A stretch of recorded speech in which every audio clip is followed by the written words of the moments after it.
네, 이번에는 함수 3 파일에 하단 vlookup 함수 시트로 와주시고요. 자, 이번에는 이 시트에서는 vlookup이라는 함수를 가지고요. 이곳에 소재지 보이시죠? 강남구 역삼동 276-45번지에 대한 지목이라든지 면적을 찾아오는 걸 한번 해보실 거예요. 자, 찾아오는 거죠. 그래서 찾기 참조 함수인데, 자, 이 함수의 형식은 우리 지난 시간에 한번 보셨죠? 혹시 vlookup이 생소하시다라고 하시면 이거 바로 듣지 마시고요. 바로 이전 강의를 듣고 그 다음에 이 강의를 들으세요. 자, vlookup은 특정 값을 찾아오는 함수예요. 특정 값을 기준으로. 그래서 찾을 값이 있어야 되고요. 그 다음에 이 값을 어느 곳에서 찾아올지 찾아올 범위표가 있어야 되겠죠. 그 다음에 그 범위에서 가져올 데이터 열 번호를 지정을 하고요. 또 가져오는 그 값 형태에 따라서 옵션을 결정해주는 함수죠. 그럼 한번 어떻게 할지 직접 한번 해봅니다. 자, 강남구 역삼동에 대한 역삼동 276-45번지에 대한 지목하고 면적을요, 어느 곳에 가서 찾아오냐면 하단 부동산 정보과라는 시트로 가시면 이곳에 부동산 정보과 시트 가주시면 각 소재지별에 따른 각 부동산의 지목, 면적, 소유자명, 뭐 기타 등등의 원 데이터가 있죠. 흔히 원 소스라고 생각하시면 되죠. 이 원 데이터에서 원 데이터 첫 번째 열에서요, 아까 찾을 값 강남구 역삼동 276-45번지였죠. 이걸 찾게 돼요. 이 부분을 찾게 되고, 자, 첫 번째 열에서 그 값을 비교해서 찾게 되고요. 그 찾은 값에 첫 번째 열, 두 번째 열, 세 번째 열, 네 번째 열, 어느 열의 데이터를 가져갈까요? 이런 걸 결정해주는 함수죠. 그러면 다시 한번 확인해 보면, 자, 강남구 역삼동을 부동산 정보과 요 범위에서 첫 번째 열에서 찾고요. 그 중에 우리는 지목을 가져가야 되기 때문에 찾고 나서 첫 번째 열에 있는 걸 가져갈까요? 두 번째 열에 있는 걸 가져갈까요? 우린 지목이니까 두 번째 열에 있는 걸 가져가야 되죠. 자, 그러면 vlookup을 통해서 직접 입력을 해보겠습니다. 참고로 매번 부동산 정보과 시트까지 가려면 굉장히 번거롭죠. 그럼 이럴 때 우리 이름 정의를 하고 쓰시면 훨씬 편리하죠. 자, 이름 정의를 해보죠. 이 부분 범위 선택하시고 상단 이름 상자 부분에 부동산 정보라고 하겠습니다. 부동산 정보 이름 정의를 하고요. 엔터. 그러면 이 부분에 대해서 뭔가를 찾겠다라고 할 때 우리는 부동산 정보과에 와서 직접 범위를 지정하셔도 되지만 방금 이름 정의했던 부동산 정보 영역에 가서 찾아오세요 라고 해도 되는 거죠. 그게 바로 이름 정의죠. 제 강의 순서대로 들으면 이름 정의하는 부분도 소개가 되어져 있습니다. 다시 vlookup 가보고요. 자, 이곳에 지목을 찾아와야 되죠. D4셀에 셀 포인터 놓으시고 등호 vlookup 배열의 첫 번째 열의 값을 검색하여 더블 클릭 fx 함수 마법사 불러주시고요. 자, 우린 어느 값에 대한 데이터를 찾아와야 되냐면 강남구 역삼동 276-45번지에 대한 데이터를 찾아봐야 돼요. 그러면 B4셀에 대한 걸 찾아오겠습니다 라고 하는데, 자, 찾아올 표가 필요하죠. 어느 범위에서 찾아올까요? 우린 좀 전에 부동산 정보과 시트의 특정 부분, 원소스 부분을 이름 정의를 했어요. 그럼 이름 정의한 그 부분에 가서, 그럼 이름 정의한 거는 단축키 F3으로 불러오셔도 되고, 수식 탭에 수식에서 사용, 이곳에 부동산 정보 범위에서 더 클릭하겠습니다. 그럼 그 범위가 찾아오죠. 이렇게 대괄호로 묶여 있으면 이거는 범위구나, 배열이구나 라고 생각하시면 돼요. 그럼 이 범위에서 찾아서 자, 몇 번째 열에 있는 데이터를 가져올까요? 자, 제가 부동산 정보과 다시 한번 가보겠습니다. 자, 이 범위를 찾았어요.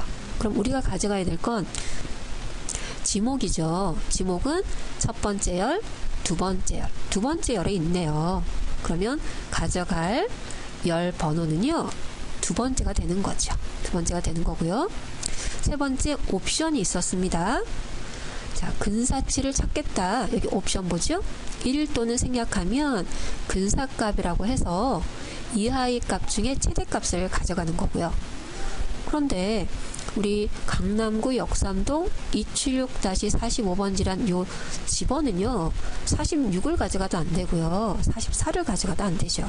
정확하게 45번지를 가져가야 돼요.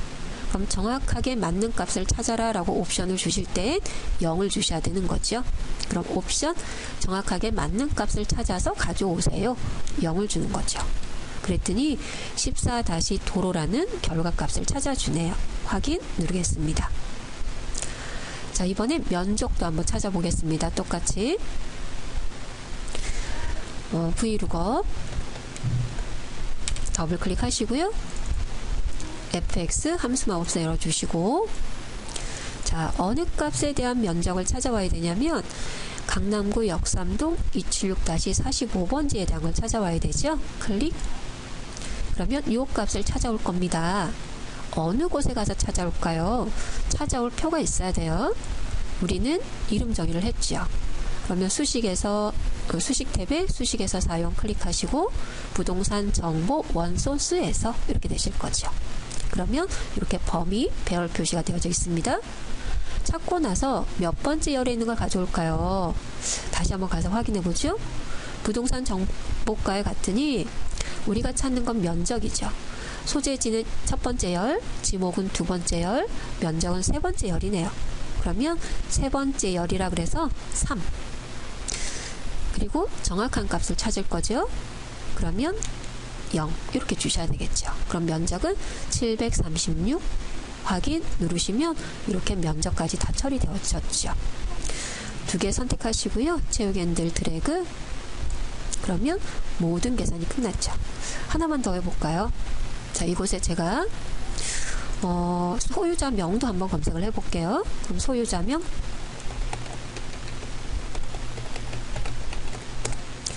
자, 서식 주고 가겠습니다. 자, 일일이 서식을 주려면 번거롭기 때문에 이 앞에 있는 범위를 선택해서 가는 십자형 채우는데요. 우린 똑같은 데이터를 채울 게 아니죠.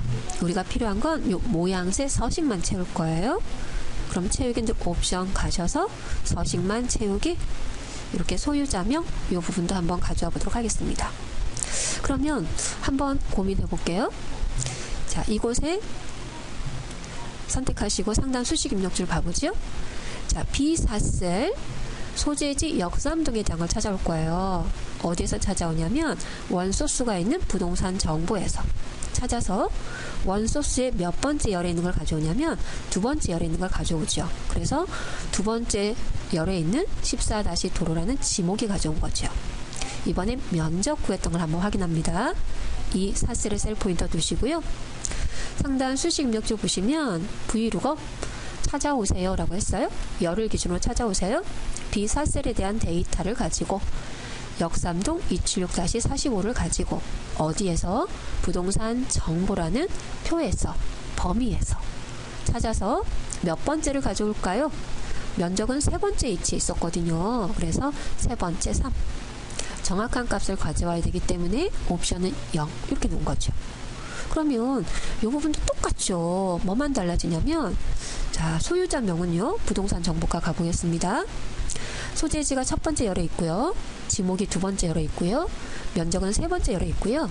그 다음에 소유자 명은 네 번째 열에 있어요. 그렇다라고 하면 동일한 내용인데 Vlookup 갑니다. 자, 뭐만 달라지냐면 이곳 가져갈 열 번호가 2번이면 지목, 3번이면 면적, 4번이면 소유자가 되겠네요. 이왕 하는 김에 하나 더 할까요? 드래그 하셔서 여기 내용을 좀 바꾸겠습니다. 소유권 변동 일자를 가져갈게요. 그럼 소유권 변동 일자는 첫 번째 열, 두 번째 열, 세 번째 열, 네 번째 열, 다섯 번째 열, 여섯 번째 열이겠네요. 여섯 번째 열을 가져가면 되죠. 소유권 변동 일자.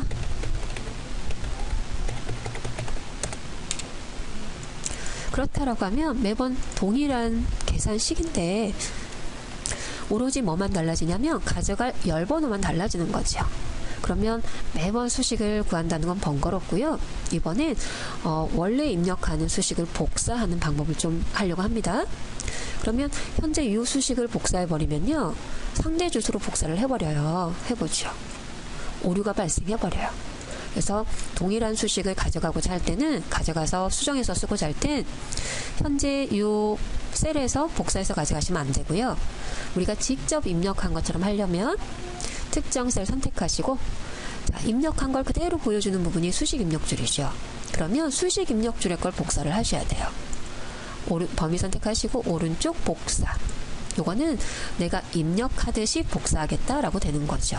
그래서 엑셀에서 흔히 조심하셔야 되는 상대 주소 절대 주소랑 전혀 상관이 없어요. 입력한 것처럼 그대로 복사하는 거죠.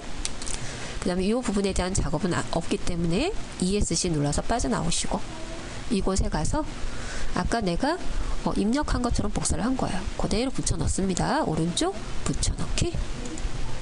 그랬더니 현재까지 똑같죠. 똑같이 글자를 붙여넣기 때문에 상단 수식 입력줄 보시면 똑같아요.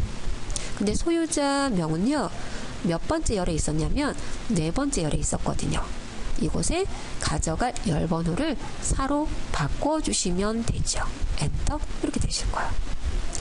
자, 한번 복사한 건 여러 번 붙여 넣을 수 있죠. 여기도 붙여 넣어 보겠습니다. 이곳에 오른쪽, 물론 여기서 오른쪽 가셔도 돼요. 상관없습니다. 오른쪽 붙여넣기. 내가 입력한 것처럼 붙여놓은 거예요. 이곳에 소유권 변동 일자는요. 우리 좀 전에 확인하셨잖아요. 얘가 6번째 있었어요. 그럼 6번째 있는 걸 가져갑니다. 6 이렇게 써주시면 되죠. 엔터. 그러면 나머지 범위 선택하시고 한꺼번에 채우기들 드래그. 그러면 전부 맞게 되셨을 거예요. 한번 확인해 볼까요? 역삼동에 대한 역삼동 276-45번지에 대한 정보를 제가 갖고 와서 한번 비교해 드릴게요. 역삼동 이 부분이죠. 복사 기억을 못해서 이곳에 붙여보도록 하겠습니다. 그랬더니 여기 도로 맞죠? 도로 14- 도로 736 면적 736 맞죠? 소유자 강남구 그 다음에 변동일자 1996년 1월 10일 맞네요. 한번 해보시기 바랍니다. 수고하셨습니다.